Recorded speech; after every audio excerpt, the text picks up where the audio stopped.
What's up, everyone? John Rettinger from Techno Buffalo here with the iPad 2 rumors put to rest and with some concrete information. It seems like the Apple rumor mill never stops churning. This time it is iOS 5 and Mobile Me. If you watched my iOS rant right before the iPod 2 event, there'll be a link down below. I lamented about iOS, how I thought that certainly it had innovated when it launched in 2007. However, it had remained very stale and had been passed by the competition in a lot of ways, most notably with notifications and lock screen information.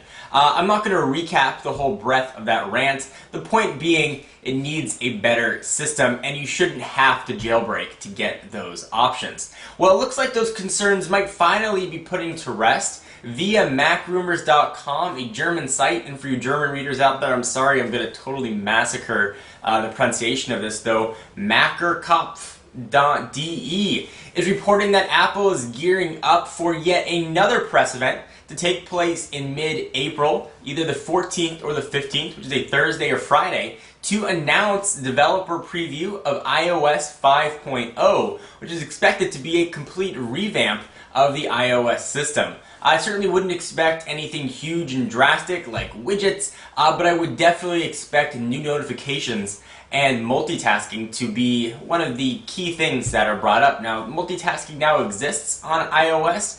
It's more of an app switching system than true multitasking. So I really think that we'll see something along those lines. If you go through your jailbreaking app stores, whether you go through Cydia or one of the other repositories, you can see that there are just a myriad of tweaks and potential that iOS can do. Now, it's not really far from Apple to go through and look at what's been done in the jailbreak community and take influence from that. So if you have a jailbreaking iPhone, look at your phone, see what features you've implemented on there, and think of what you would want Apple to offer stock out of the box.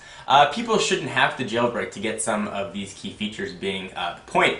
The last focus of this alleged event on the 14th or 15th is also supposed to be an update to Mobile Me, going free and offering a myriad of cloud services. Most notably some syncing and iTunes. We saw some iTunes playing ability come with iOS 4.3. You're supposed to get full access to your iTunes library, contents, everything, all wirelessly, done a little more elegantly than what we have now. The thought is we might actually get wireless syncing as well, so you don't have to plug your phone or iPad in to get your syncing on. Now this does line up with what we saw with iOS 4.0 last year, which was actually announced on April 8th. So generally there's a year release cycle. So between April 8th of 2010 and April 14th or 15th of 2011, obviously, you don't have to do the math, that's just about a year.